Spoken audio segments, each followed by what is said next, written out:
Hello and welcome again to Money Tips. This is Charles Kelly. Hope you're having a great day. It's really hot again in London. It's record temperatures up in the 30s, but feeling good anyway. And today we saw in the news that Jeremy Corbyn and some of the other opposition leaders have got together to try and block what they would call a no-deal exit from the European Union. And this means that they don't want Britain to leave the EU without a deal. Excuse me, I'm just going to plug in this other mic because it may be able to hear better. That should be better. So opposition members of Parliament and opposition leaders such as the SNP, Plaid Cymru and the Greens and the Liberals have got together to form a pact to stop Britain leaving the EU without a deal. And it's a little bit surprising because a lot of these people voted against a deal that was on the table 3 times, but now they want to stop Britain leaving without a deal, which begs the questions: why did they not vote for the deal when it was on the table? In fact, what they really just want is for Britain not to leave the EU because they're Remainers.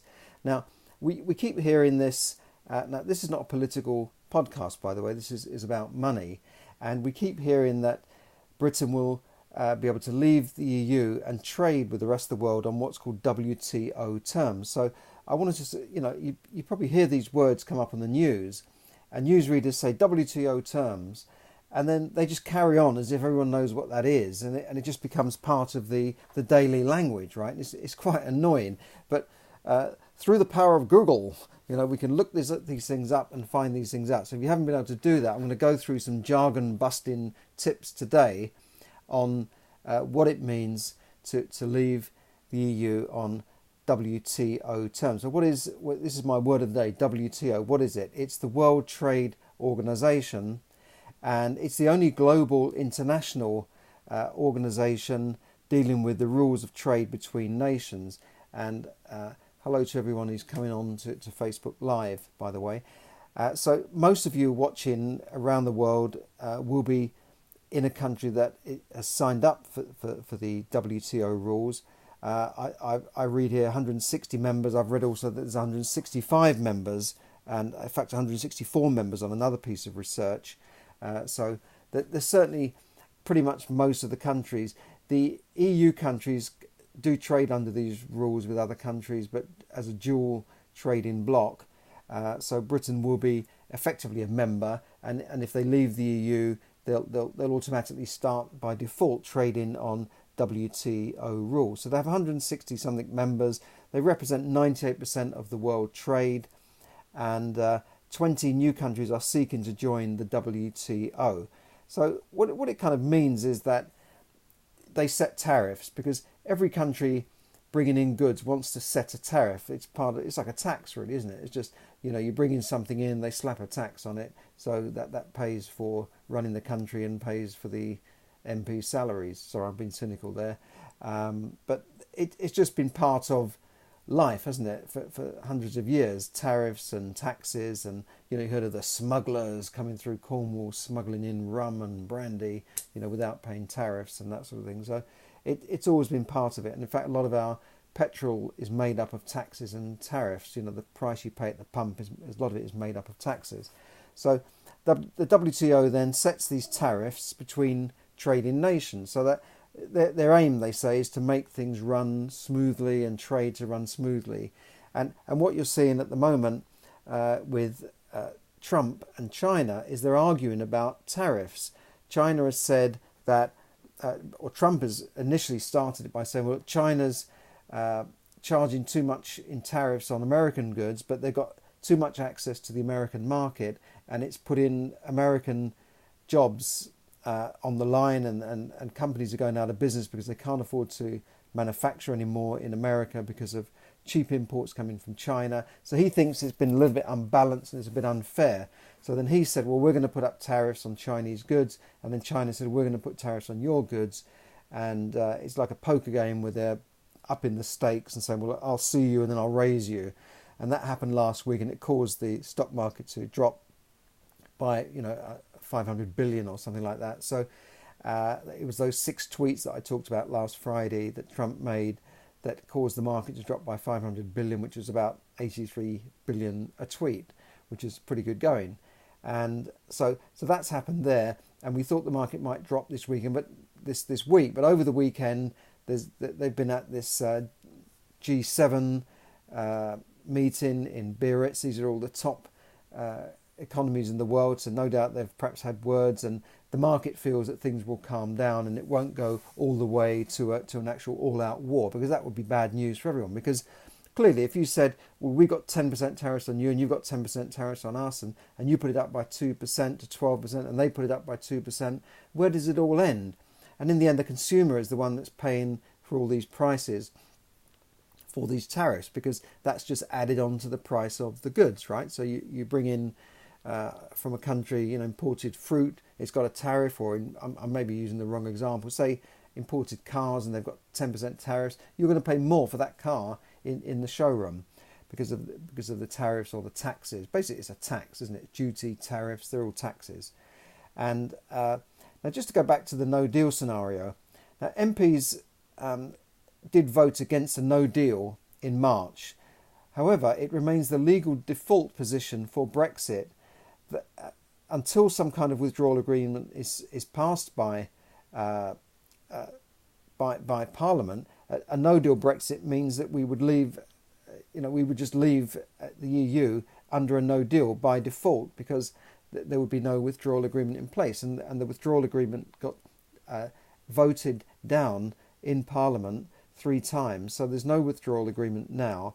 So by default, and it's been put off now to the 31st of October, by default we should leave the EU without a deal, because that's the default position set out when Article 50 was signed 3 years ago. So MPs now getting together and say, we don't want to leave without a deal. That is the default position they've kind of voted for anyway.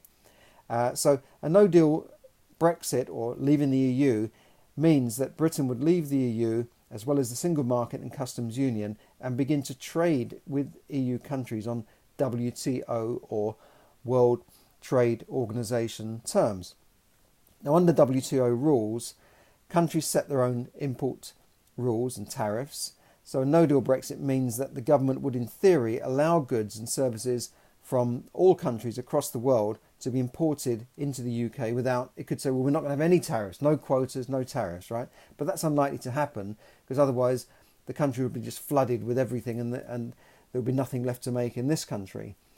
So that's unlikely to happen. And even if it did, even if it was, send your goods in, we're not going to charge you any tariffs or taxes, then other countries might not follow suit, and they wouldn't necessarily do the same, meaning that Britain's exports, the UK's exports to those countries, would in many cases face tariffs and restrictions, right? So, and these things can take a long time to be negotiated. I think Brazil has been negotiating a deal on tariffs with the EU for 20 years, which is maybe is a record for the EU, but it's one of the things about the bureaucracy of the EU that upsets people most. It would take 20 years. Canada, I think, took 7 years to negotiate a deal. I mean, how long can it take to say, we've got tariffs on these goods, and you've got tariffs on those goods? How long can that take? Does it take 20 years? I mean, for God's sake, I just don't understand it. Now, so, okay, the government has said that under a no-deal Brexit scenario, tariffs would still apply to 13% of goods by value, and imported into the EU for up to 12 months, so 13% tariffs up to 12 months. And during that time, it will undertake a review on the long-term approach to tariffs. So obviously, they've got some plan in place for after the 31st of August. Another way of thinking is about free trade is that the EU would be able to decide for itself how trade with other countries would operate. In the longer term, a no-deal Brexit would give the UK the greatest agency over the future trade deals, although the exact terms would have to be agreed in negotiation with each individual country, and that could take a few years. There's no doubt that they can't just get these deals just like that. If Brazil took 20 years to make a deal, Canada 7 years, it's not going to be done in a matter of weeks or months, right? And so just to get back to the WTO and what you're dealing with here, They were formed in 1995, 25 years ago. They're an international trade organisation. The purpose, they say, is to reduce tariffs and barriers, although they help set them. So it's like a big negotiating house for all the countries. And this replaced the old GATT agreement that was in place after the war from 1947. Like most of these kind of organisations, they're based in Geneva, in Switzerland. It's always Geneva, isn't it? They've got all the best places, the FIFA, the Olympic Committee, all these organisations, these slightly faceless organisations, all seem to be based in Geneva, in Switzerland, which doesn't produce a lot, does it? A few watches, right? And it keeps people's gold and money and hides things from German war criminals as well. So that's Switzerland and Geneva, but that's just a little rant about Geneva. Their official language is English, French and Spanish. Director is Roberto Azevedo. And they have a budget, this is the budget of the WTO, 197 million Swiss francs, which is 209 million US dollars. That was in 2018. And they employ 640 people. That's a huge budget for 600 staff, but there you go. That's what it means. So, okay, so Britain leaving the EU by default should leave on the 31st of October, and we would start trading with the rest of the world on WTO rules. Some people believe it's going to be great. Other people believe it could be a good few years of chaos, but we shall have to see. And also there's another trade restriction in the UK, which is the common fisheries policy, which should end as we leave Brexit. So Britain would then be able to control who fishes in their waters, rather than have the EU saying this is how much fish you can catch in your own waters, and we can allow countries to come into those. So there you go. How does it affect business? Well, business gets on with their life, doesn't it? Business just carries on, and they'll have to find a way around these things. Many businesses already trade with countries on these sort of tariffs. So I don't know. I mean, what will happen after the 31st of August, 31st of October? We'll just have to see how things work out. They could, of course, come to some deal in the next few weeks. There might be a last-minute reprieve, and we'll leave with a deal, and hopefully that would mean a smoother transition. But we shall have to see. So there you go. That's the word of the day. WTO, or World Trade Organization. Thanks for listening. This is Charles Kelly bringing you money tips to help you save, earn, invest, accumulate, and enjoy more money. Hi to everyone on Facebook Live, and hi to Rose there. Hi, thanks for watching. See you soon.